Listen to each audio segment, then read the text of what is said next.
আমার এই হয়েছে তোদের ভাবির সাথে।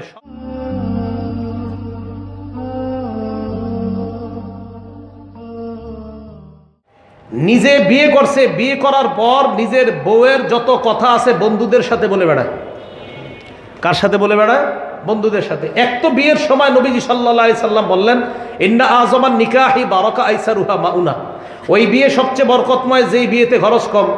আপনি গায়ে হলুদ নামক একটা অনুষ্ঠান করলেন, ভয়ঙ্কর, বিয়ের দিনও বিশাল বড় বড় পার্টি করলেন, আর যাদেরকে দাওয়াত দিলেন সাহেবরা এক জায়গায় বৈশা মুরগির রান, খাসির রান ফালানোর মধ্যেই তারা ফ্যাশন খুঁজে পায়। এই অপচয়গুলো আপনি করলেন। এরপরে যাক, বিয়ে করার পর পুত্রবধূ, আপনি বিয়ের আগে যখন পুত্রবধূকে দেখতে যায়, মনে রাখবেন ছেলের বিবি হওয়ার আগ পর্যন্ত শ্বশুরের জন্য ওই মেয়েকে দেখা হারাম। শ্বশুর তার পুত্রবধূকে পুত্রবধূ হওয়ার আগ পর্যন্ত দেখা হারাম। শ্বশুর মানে আমি আমার ছেলের পুত্রবধূকে, আমি আমার ছেলের পুত্রবধূ, আমার ছেলে বিয়ে করার আগ পর্যন্ত ওই মেয়েকে আমি দেখা হারাম। এখন আপনারা কি করেন? মেয়েটা দেখা ছবি উঠায়া সবার পাশাপাশি নিজের বাপ, ভাই, ভাইয়ের বোনের স্বামী টামি সবাইকে দেখান। এটা হারাম, এটা নাজায়েজ, এটা অন্যায়, এটা জায়েজ নেই। মেয়েটা দেখতে গিয়ে ছবি তুইলা পুরো দুনিয়াটা দেখায়, ফেসবুকে বন্ধুদেরকে দিয়া কয় দেখ কেমন লাগে, তোদের ভাবি হবে। এরপর বিয়ে করে, বিয়ে কইরা বাসর রাত হয়। মন দিয়ে শোনেন, হাদিসের বর্ণনা আবু দাউদ শরীফের 2174 নম্বর হাদিস। নবীজি সাল্লাল্লাহু আলাইহি সাল্লাম সাহাবাদের সামনে দাঁড়াইলেন।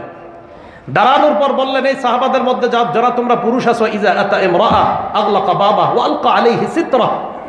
বিবির কাছে গেলা, যাওয়ার পর দরজা বন্ধ করলা, পর্দা ফালাইলা, এরপর আল্লাহ প্রদত্ত ভালোবাসা তোমাদের মাঝে সম্পর্ক কায়েম হলো।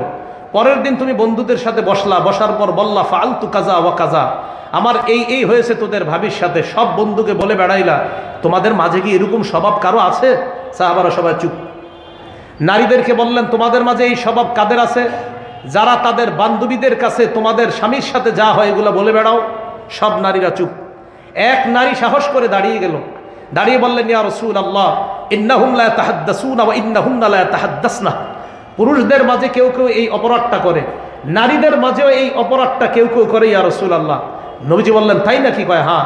নবীজি বললেন, যেই পুরুষ এই অপরাধ করে আর যেই নারী এই অপরাধটা করে, তাদের দৃষ্টান্ত একজন শয়তান পুরুষ আর একজন শয়তান নারী রাস্তায় অপকর্মে মিলিত হইল, আর তোমার বন্ধুরা তোমাকে তাকায়া তাকায়া দেখতেছে। তুমি যদি বন্ধুদের সাথে বিবির কথা বলে বেড়াও, আর বিবি যদি বান্ধবীদের সাথে স্বামীর কথা বলে বেড়ায়, তাদের ভালোবাসা মহব্বতপূর্ণ সম্পর্ক বলে বেড়ায়, নবী বলেন ওই স্বামী পুরুষ শয়তান আর ওই মহিলা নারী শয়তান। তারা নারী পুরুষ অবৈধ কাজে লিপ্ত হলো রাস্তায়, আর বন্ধুরা তাকায় দেখছে। নবীজি বললেন, তুমি এই রিয়াজুস সালিহিন 690 নম্বর হাদিস, নবীজি সাল্লাল্লাহু আলাইহি সাল্লাম বলেন, ইন্না মিন আশাররিন নাস ইনদাল্লাহি মানজিলাতান ইয়াউমাল কিয়ামাহ আর-রাজুলু ইউফজি ইলাল মারআ ওয়া তুফজি ইলাইহি। ওই স্বামী সবচেয়ে নিকৃষ্ট হবে কিয়ামতের ময়দানে আল্লাহর সামনে, যেই স্বামী তার স্ত্রীর সাথে কি হয় না হয় সব বন্ধুদেরকে বলে বেড়ায়।